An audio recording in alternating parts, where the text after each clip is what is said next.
Before running the CIGAR gauges, we want to test the rechargeable batteries. We're going to use a load tester, and you're going to plug the battery in, same as you do everything else. Line up the red tabs, and the load tester will start blinking and flashing the 3 LEDs. If it returns green, the battery is good. Yellow means low charge, but it'll probably still run. And if it returns red, the battery needs to be recharged before running. Now, to recharge the battery, we send a charging dock, which plugs in one at a time, and the other side uses the same cable to plug in, and then you'll take your USB, plug it into a charging block, and you can use that on a wall charger in your house or anything like that. If you are utilizing the CIGAR gauges to monitor your tubing and casing pressures at surface, either for plunger tracking or in conjunction with your instrumented plunger, what we recommend to do is plug the batteries in at about the same exact time. This ensures when you're downloading the data and setting everything up for analysis, it comes over a little bit cleaner and easier to use.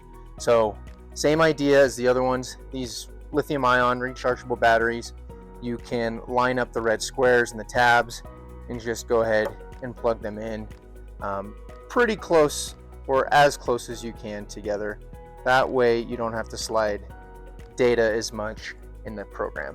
Once they're plugged in, they're ready to go. You take these caps and just thread them back on, and once they're mated up, we put NPT tape on your NPT thread, and then you go ahead and put them on your wellhead and you're good to go. One thing I did want to go over are the different batteries that we use. The instrumented plunger runs off of pure lithium batteries for higher temperature downhole applications. The CIGAR gauges run off of a lithium ion battery, which is rechargeable. These will be shrink wrapped in green or yellow, and they are not for downhole applications. Once your CIGAR gauges are plugged in, I typically go ahead and start a timer so that I know how long it's been since they've started to when I plug my instrumented plunger in. Once again, this will help make things really easy when you're trying to slide data and analyze it in the plot program. We go through this whole thing in our video series to try to walk you through it, but trying to save you trouble up front on how to get around that. Once you've retrieved your CIGAR gauges from the wellhead, you'll take the top caps off and unplug the batteries.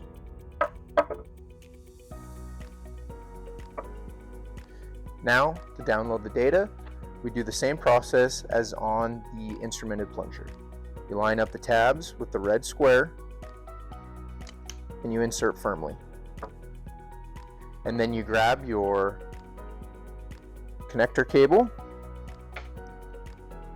and plug it into the top, and then the other side goes to your computer, and this is where the next video will walk you through how to download everything properly. Something else to keep in mind, if you are using 2 or more CIGAR gauges for your tubing casing line, compressors, separators, whatever, you will have to download the data individually. When you do this, we have a video on it, but when you do this, you do need to save the files as a dot and that file type. Like I said, go find it. We have a video on it, what to name it and how to name it properly, but that's something to keep in mind when you're downloading this data. Something you might notice when you're downloading your CIGAR gauge data is a color locator file will also be downloaded. These files are blank. The reason this occurs is because we use the same boards in our eye plungers as we do the CIGAR gauges, and the boards are designed to write a color locator file no matter what. What you can do to get around this is you can either just continue to delete these files. Make sure you don't delete your eye plunger color locator file though, or in the tool program when you're downloading the data, you can toggle on or off the color locator so that it either powers up when the unit is powered up or not.